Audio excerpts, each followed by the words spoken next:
Several seasons ago, we had an in-depth look at the manufacturing of cars in China. If you want to take a look at that, you can go to our website, drivingtelevision.com, anytime and check it out.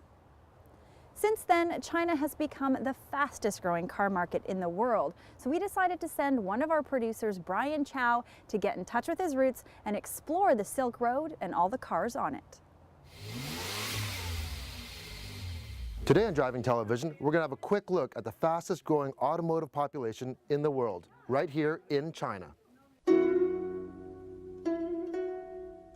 China. Inventors of many things, including gunpowder, paper, and the wheel. It's a land of deep tradition and culture, and also credited of being one of the oldest known civilizations. The land of the Silk Road and exotic foods has changed immensely. Barely 2 decades ago, cars were viewed as highly sought-after luxury status symbols, usually reserved for the wealthy and government officials.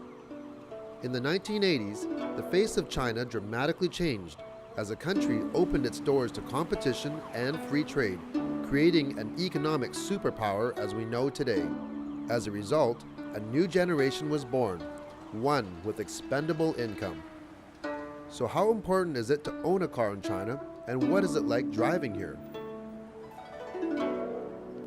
When choosing a car, the most important thing is brand name, followed by performance, then safety. There are so many private cars on the road now. The infrastructure cannot keep up with the growth. Many times if I want to go to the mall for shopping, I would just park my car at home and then take a taxi, because finding parking is such a big issue. Driving in China is an eye-opener at the least. Cars, trucks, bikes seem to use the traffic lines merely as guidelines, and both sides of the road seem like open game to use. What I initially viewed as chaotic turned out to be a precise choreographed exercise of patience and precision, performed to an orchestra of horns. I don't know how, but it really seems to work.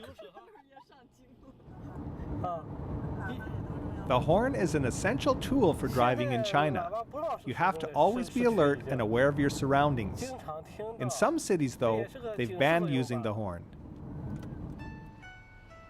The car culture is huge here, as you might expect. It seems like everybody's getting a car. In the recent 5 years, the standard of living has increased a lot. Many of the younger generation now can afford cars. More than 90% of my friends now own cars. It gives us a lot more flexibility for work, shopping, and to travel.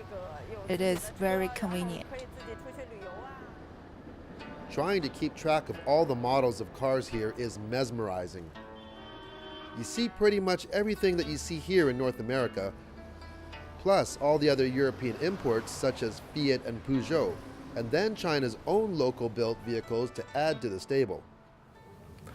In the city of Beijing, there are over 1,500 new cars on the road every day. That's just one city. The automotive population in China in a decade has tripled. So one thing for sure, it's only going to get bigger.